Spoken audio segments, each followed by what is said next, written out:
사라 한나의 우리 너무너무 애쓰셨습니다. 크게 박수 한번 해주셔요. 감사합니다. 성경을 이렇게 읽으시다가 보면 너무 성경의 말씀과 의도와 생각하고는 동떨어진 그런 해석을 하는 경우들이 참 많고, 또 하나 그 해석이 이게 잘못된 거라고 하는 것을 모르면서 그냥 머릿속에 딱 이렇게 인식되어져 있는 성경 구절이 의로 많이 있습니다. 그 중에 하나가 오늘 새벽에 만나는 12절입니다.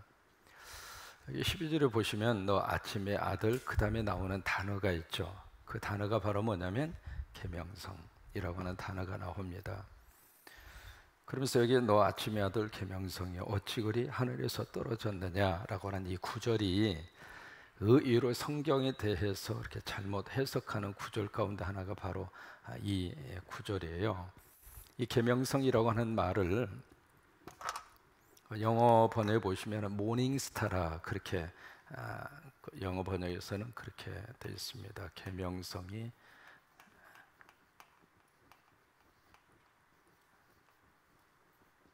모닝이라고 하는 게 아침이거든요. 스타라고 하는 게 별이거든요. 영어 한마디 시간 모닝, 스타, 또 원어 발음 나와요 지금. 그러니까 아침의 별이라고 하는 뜻이거든요. 근데 아침의 별이 이제 우리나라 우리나라 말로는 샛별이라고 그래요. 새벽에 영롱하게 빛나는 별, 그 별을 가리켜서 우리 순수한 우리 말로는 샛별. 한번 해보실까요? 샛별. 그것을 이제 새벽별을 색별이라고 그러거든요. 일반적으로 새벽별이라고 하는 별은 없어요. 없고 새벽에 이렇게 영롱하게 빛나는 별을 우리가 샛별이라고 그러는데, 그 샛별을 우리 머릿속에 새벽별 하다 보니까 새벽별이 있는 것처럼 생각을 하는데, 이제 그것이 아니라 이제 모닝스타 해서 그것을 이제 계명성을 영어로는 그렇게 번역을 했습니다. 근데 이 계명성을 어떻게 이제 그 오역을 하느냐면 루시퍼라고 그 생각을 하는 거예요.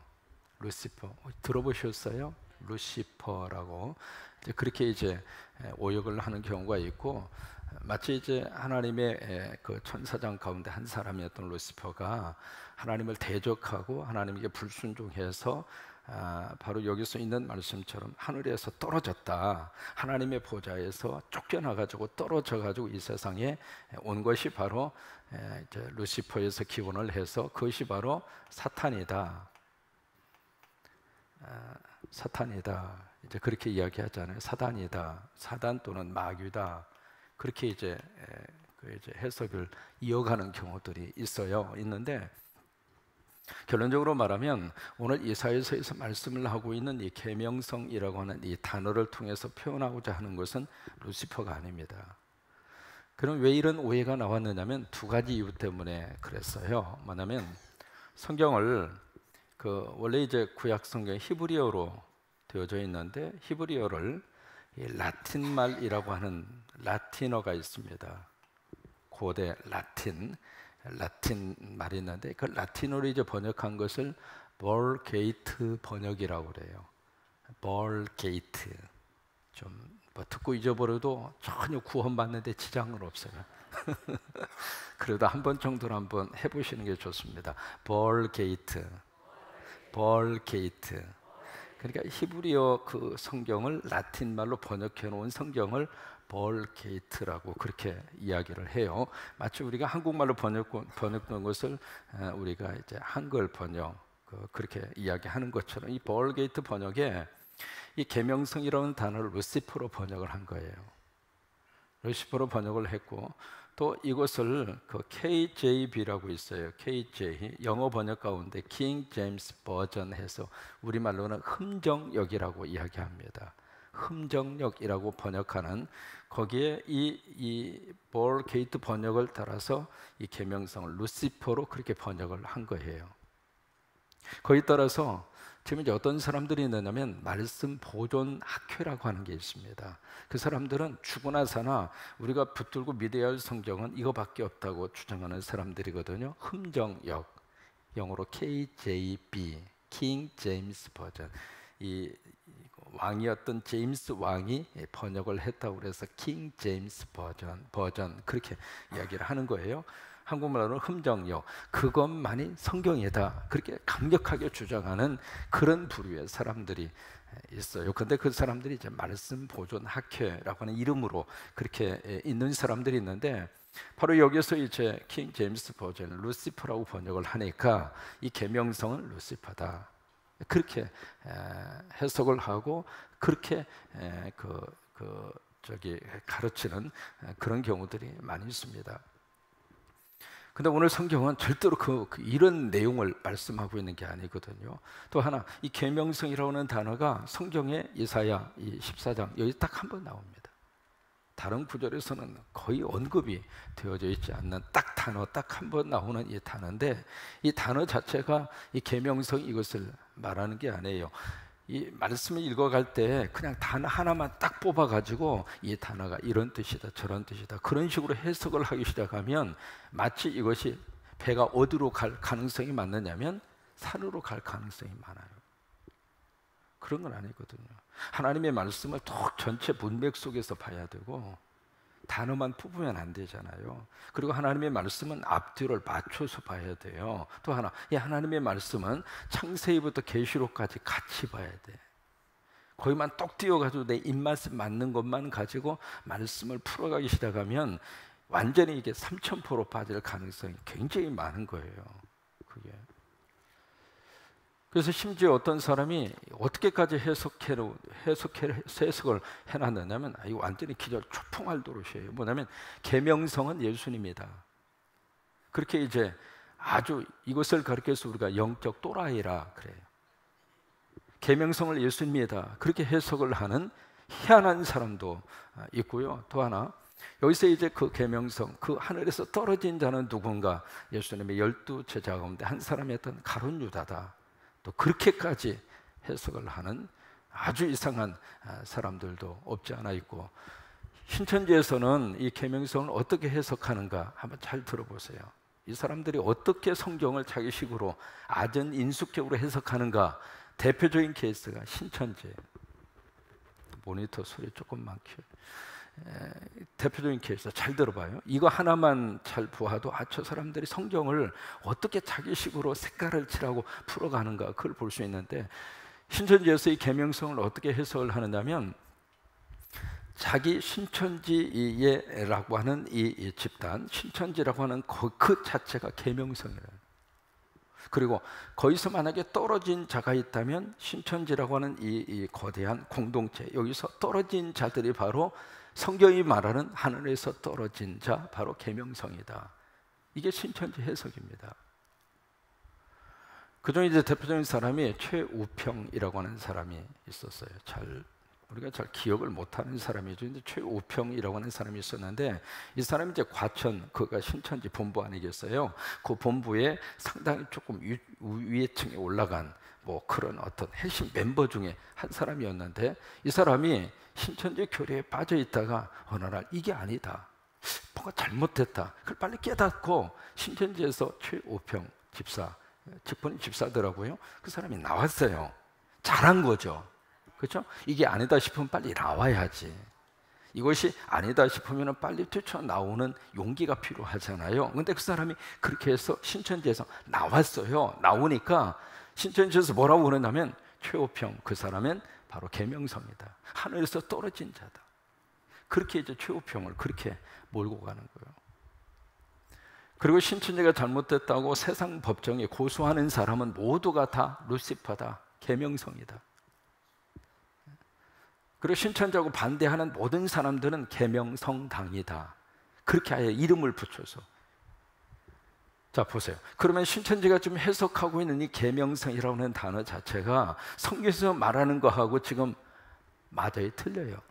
이렇게 성경을 자기 식대로 갖다가 지나가요. 그러니까 여기 12절에서 말씀하시는 너 아침의 아들 계명성, 그 계명성은 그 다음에 12절에 또 한 번 더 반복해서 나옵니다. 너 열국을 엎은 자의 같은 사람이에요. 지금 여기서 지칭하고 있는 사람은 누구냐면 바벨론 왕을 말하는 거예요. 왜? 지금 바벨론의 멸망을 다루고 있잖아요. 그러니까 여기 바벨론이라고 하는 나라를 지금 쥐고 있는 그 아들을 그 왕, 절대적인 권력을 가지고 있는 그를 향하여 너 아침 아들 계명성이야, 그렇게 지칭을 하고 있는 거예요, 비유적으로. 그리고 너 열곡을 엎은 자여, 같은 말이에요.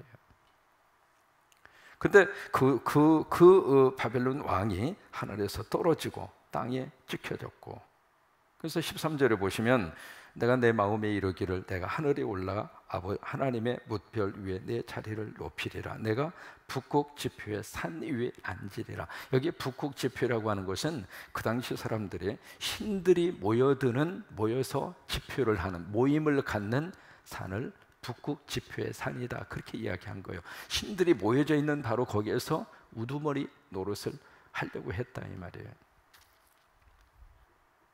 그런데 14절에 보시면 가장 높은 구름에 올라가 지극히 높은 이와 같아지리라 하는도다. 그런데 15절에 보시면 그러나 이제 내가 스올 곧 구덩이 맨 밑에 떨어짐을 당하리라. 이게 이제 바벨론의 멸망을 지금 다루고 있는 거예요. 가장 높은 자리까지 올라갔다고 생각하는 너지만은 그러나 내가 흔들면 너는 떨어진다, 이 말이에요. 그러니까 지금 이제 하나님과 대적을 하고 하나님과 지금 막 이렇게 우상 숭배를 하면서 그쪽 방향으로 지금 가고 있는 바벨론과 이방 나라들을 향한 하나님의 심판을 다루면서 오늘 이 말씀을 주시고 있는 거거든요. 그러면 이 바벨론이 멸망을 받는, 이렇게 하나님의 심판을 받는 가장 중요한 요인이 바로 무엇일까? 바로 그 요인이 바로 뭐냐면 교만이에요. 교만. 그래서 오늘 설교 제목을 교만이라고 그런 거예요. 어느 정도 그들의 교만이 이 머리 꼭대기까지 올라갔느냐면 14절입니다. 이게 교만의 극치예요. 가장 높은 구름이 올라가서 지극히 높은 이와 같아지리라.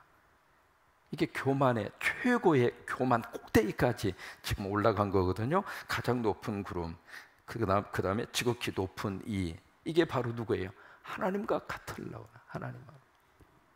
그러면 이 교만이 시작이 된 그 성서적인 사건이 있습니다. 창세기 11장에 무슨 사건이 나오죠? 혹시 기억하세요? 바벨탑 사건. 그러니까 창세기 11장에 나오는 바벨탑 사건, 그 바벨탑 사건이 교만 역사의 시작이에요. 거기 이제 창세기 11장에 보시면 사람들이 한 곳에 다 모여가지고 탑을 쌓아요. 그것이 바벨탑이잖아요. 그 탑을 쌓으면서 하는 말이 우리가 하나가 돼서 우리의 이름을 내고, 그 다음에 우리가 흩어짐을 면해서 우리 이 탑을 어디까지? 하늘 꼭대기까지. 그게 이제 바벨탑을 쌓는 목적이거든요. 그러니까 하늘 꼭대기까지, 그 이야기는 뭐예요? 하나님의 자리까지 가고 싶다, 그예요. 그 다음에 우리 이름을 내고, 그러니까 뭐예요? 우리가 유명해지고 싶다, 이거예요. 그 다음에 흩어짐을 면하자, 우리가 함께 뭉치자, 그 이야기예요. 사람은 참 묘합니다. 사람들이 뭉치면 하나가 돼서 뭔가 좋은 일을 할 것 같은데 사람은 참 묘합니다. 이 죄에 대한 속성을 가지고 있어서 뭉치면 싸워요. 참 묘해요. 이게 어떤 그 밖에서 외부적인 어려움이 있고 고통이 있어서 뭉치면 하나가 되거든요. 그런데 그런 일이 없는 상태에서 뭉쳐 있으면 그때부터 막 싸워요. 한국의 이민 역사를 가만히 이렇게 들여다보아도 우리의 모습이 그대로 드러나게 되는데, 초창기에 처음에 이민 떠난 사람들이 인천에 있는 교인들을 중심으로 해서 하와이 사탕수수 밭으로 처음 이민을 떠나는데, 그 하와이에 들어가서 사탕수수 참 힘들고 어렵게 살았거든요. 그때 하와이에 있었던 우리 한인 이민자들은 하나가 됐어요. 정말로 하나가 됐어요. 그것을 가장 부러워한 사람이 일본 사람들이었어요. 근데 그렇게 하나가 됐던 우리 한인 이민자들이 좀 힘이 생기잖아요. 그리고 어느 정도 먹고 살만하죠? 세상에. 그때부터 얼마나 그냥 모르겠어. 우리는 싸움의 은사가 충만한 것 같아. 그냥 막 세상에 교회가 어느 정도 부흥이 되잖아요. 그러면 그 교회를 중심으로 같이 모여서 은혜 생활하고 서로 그냥 밀어주고 당겨주고, 언니 언니 그러면서 이렇게 좀 사이좋게 지내면 얼마나 좋아요? 근데 그 가운데서도 갈라져 가지고 꼭 어디다 세우느냐면 바로 그 교회 앞에다가 교회를 세워. 그래, 이게 우리가 하나가 돼서 이렇게 뭉치면은 하나의 힘을 통해서 좋은 일을 하는 쪽으로 방향에 가는 것이 아니라 이게 뭉쳐지면 이상한 방향으로 가는 거예요. 그 모습이 어디서 출발이 됐는가? 여기서 시작이 된 거예요. 하나가 돼서 누구를 대적하고 싶은 거예요? 하나님을 대적하고 싶은 거예요. 이것이 바로 교만입니다. 에릭 프롬이라고 하는 사람은 바벨탑 사건을 그렇게 평가를 했어요. 인간이 타락을 하기 시작한 근본적인 원인은 바벨탑 비전 때문이다. 자꾸 우리가 하나님처럼 되려고 그러거든요. 하나님의 그 자리를 자꾸 이렇게 넘보려고 하거든요. 그게 바로 교만의 시작이에요. 그러니까 하나님이 가장 싫어하는 이유 중에 하나가 바로 그거예요. 왜요? 인간이 하나님처럼 될 수도 없고 하나님처럼 되려고 하는 순간 인간은 철저하게 하나님을 대적하게 되어져 있어요. 그래서 그레고리 대제라고 하는 초대교회에 아주 유명한 교부가 있습니다. 그 교부 그레고리 대제가 인간이 갖는 7가지 죄를 쭉 지적을 합니다. 그 7가지 죄가 뭐냐면 가만히 들어보세요. 첫째가 교만이고, 두 번째가 질투, 세 번째가 분노, 네 번째가 탐욕, 다섯 번째가 탐식. 막 욕심부리고 밥을 많이 먹는 것도 인간이 짓는 죄 중에 하나다. 그렇게 봤고, 그 다음에 게으름, 마지막에 정욕. 이것이 7가지 7대 죄악이라고 그런 거예요. 근데 이 7대 죄악 가운데 가장 먼저 나오는 죄가 무슨 죄냐면 교만이에요. 그 이야기는 이 교만할 수 있는 가능성이 다 있어요. 저에게도 있고 여러분들에게도 있고 다 있어요. 전부 다. 사람은 조금만 이렇게 옹야옹야 하면 그냥 자기밖에 몰라요. 하나님도 안 보이고 그냥 자기가 모든 것을 다 한 것처럼 그 생각을 하는 순간 그때 이제 자기가 모든 판단의 기준이 딱 돼버리거든요. 딱 기준이 되면서 자기 생각하고 틀리면 막 정죄하는 거예요. 당신 틀려 먹었다고, 당신 잘못됐다고. 그런 생각을 갖게 되는 그 동기가 바로 뭐냐면 바로 선악과를 먹은 이후에 선과 악을 판단하는 기준이 내가 돼버린 거예요. 하나님이 돼야 되는데 하나님이 평가를 하시고 하나님이 판단을 하시고 하나님이 이렇게 선과 악을 구별하는 기준이 되어야 되는데 하나님이 아니라 내가 된 거예요. 내가 딱 기준이 되다 보니까 나하고 틀리면 악이야. 그 사람이 잘했던 잘못했던 걸 생각 안 하는 거예요. 결국 이 바벨론 왕이 심판을 받고 하나님의 이 저기를 받는 이유가 바로 교만 때문에. 그래서 이 교만 어느 때 우리가 교만하게 되는 거예요? 창세기 11장에서 하나님처럼 되려고 할 때 우리가 교만할 가능성이 많고, 두 번째는 자존심이 강할 때 교만할 수 있는 가능성이 참 많습니다. 자기 자존심을 꺾지 않으려고 그러거든요. 그러면 자존심이 강한 사람의 특징은 바로 뭐냐면 나밖에 없어요. 그러니까 나밖에 없는 사람은 교만할 수 있는 가능성이 의외로 참 많습니다. 자기 우월감. 그게. 그 다음에 세 번째로 어떤 사람이 이제 교만할 가능성이 많냐면 교제의 폭이 아주 좁은 사람. 그렇게 인간관계를 제대로 잘 못해요. 그러면 인간관계를 못하면 어떤 생각이 들었냐면 보는 시야가 바로 거기밖에 안 보이는 거예요. 교만할 수 있는 가능성이 굉장히 많은 거예요. 그러면 어떻게 하면 우리가 이 교만의 자리에서, 왜 베드로전서 5장 5절에 있는 말씀대로 하나님이 교만한 자는 어떻게 하느냐면 대적한다고 그랬어요. 여러분, 하나님이 대적하면 어떻게 거기서 우리가 살아남을 수가 있겠어요? 교만한 자는 하나님이 대적한다고 그랬으니까 우리가 하나님의 대적을 받으면 안 되잖아요. 아멘? 하나님의 인정받고 하나님의 사랑받고 하나님의 복받아야지, 하나님이 우리를 막 대적하면 우리가 어떻게 살 수가 있어요? 그러니까 교만하면 안 된단 말이에요. 그럼 어떻게 하면 우리가 이 교만의 이 자리에서 벗어날 수 있을까? 두 가지를 우리가 꼭 기억하시면 돼요. 두 가지. 첫째는 뭘 기억해요? 난 죄인이다. 이거 잊어버리면 안 돼. 해보세요. 나는 죄인이다. 이거 이거 꼭 기억하고 살면 교만병에서 벗어나요. 나 죄인이다. 무슨 얘기? 이게 내가 죄인이다. 그 이야기는 나는 완벽하지 않다. 그 말이에요. 나도 실수할 수 있고, 나도 넘어질 수 있고, 그런 마음과 그 생각을 늘 가지면서 내가 의인이 되는 순간 교만할 수 있는 가능성이 많은 거거든요. 근데 성경은 의인은 있어요, 없어요? 없다.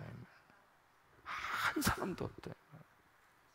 그러니까 내가 죄인이라고 하는 사실을 꼭 마음에 기억을 해야 이 교만이라고 하는 그 자리에 올라가지 않을 수 있고, 그 다음에 두 번째는 들러리 영성을 가지면 교만하지 않아요. 들러리 영성. 이름을 그렇게 붙여본 거예요. 들러리 영성. 무슨 얘기냐면 모든 일에 자기가 주연 노릇을 하려고 그러면 주연이라고 했잖아요. 어떤 연극을 하거나 뭘 하면 주인공이 있잖아요. 자기가 주인공 노릇을 하려고 그러면은 교만할 수 있는 거예요. 모든 스포트라이트를 자기에게 쫙 이렇게 비치도록 하고, 자기가 자꾸 이렇게 드러나려고 하고 주연 노릇을 하려고 그러면은 교만할 수 있는 가능성이 많은 거예요. 그런데 조연이 되면, 조연이 있잖아요. 주연 말고 조연. 그 조연이 바로 누구냐면 들러리라 이 말이에요. 들러리 하려고 생각하면 교만할 수 있는 가능성이 없어진다 이 말이에요. 건우가 맞다고 웃잖아요, 지금 4층에서. 그러니까 주연은 누구냐면 하나님이세요. 성령님이 주인공이고, 그죠? 그러니까 우리 인생도 마찬가지거든. 내 삶의 주인공은 내가 아니라 하나님이시란 말이죠. 하나님이 함께 하셨고, 성령님이 도와주셨고, 예수님이 나를 구원해 주셨고, 그 삼위일체 하나님을 주인공으로 자꾸 이렇게 내세우고 나는 조연이란 말이에요. 그러면은 교만하지 않는단 말이에요. 그것을 들러리 영성이라 그렇게 말해보는 거예요. 그 영성을 가지면 하나님은 자꾸 높아지시고, 나는 예수 그리스도와 은혜 속에 나는 감추어지고, 그래야 겸손한 자에게 하나님이 은혜를 더해 주신다고 그랬잖아요. 그게 바로 겸손의 영성이란 말이죠. 정리합니다. 여기 계명성은 루시퍼를 말하는 것이 아니라 바벨론 제국의 통치자를 의미하고 있다. 그걸 기억을 하시기를 바라고. 그러면 바벨론은 왜 망하게 됐는가? 무엇 때문에? 교만 때문에. 그러면 교만의 특징이 바로 무엇일까? 하나님처럼 되려고 하는 바벨탑 사건. 또 자존심을 너무 강하게 갖는 순간 우리는 교만할 수 있는 가능성이 많고, 또 교제의 폭이 너무 좁으면 우리는 교만할 수 있는 가능성이 많은데, 그것을 우리가 깨뜨릴 수 있는 두 가지의 방법. 첫째로 내가 뭐다? 죄인이다. 내가 죄인이다. 부부지간에도 내가 죄인이다. 그 생각을 가져야 부부지간에도 서로 한쪽이 위에 서서 막 내려두르려고 하고. 왜요? 교만하니까 내려두르는 거 아니에요. 그러니까 내가 죄인이라고 하는 사실을 한시도 잊지 않으면 우리는 교만, 죄를 벗어날 수 있다. 내가 죄인이다. 두 번째는 무슨 영성? 들러리 영성. 주인공 노릇하려고 하지 말고 하나님을 주인공으로 자꾸 내세요. 우리 성광교회는 그런 하나님이 기뻐하는 교회로 하나님이 더 축복하셨으면 좋겠어요. 자꾸 하나님만 앞세우는 거예요. 자꾸 우리는 뒤로 빠지고 성령님이 앞장서셔서, 이것이 바로 들러리 영성. 오늘 하루도 복된 하루가 되시기를 주의 이름으로 축원합니다.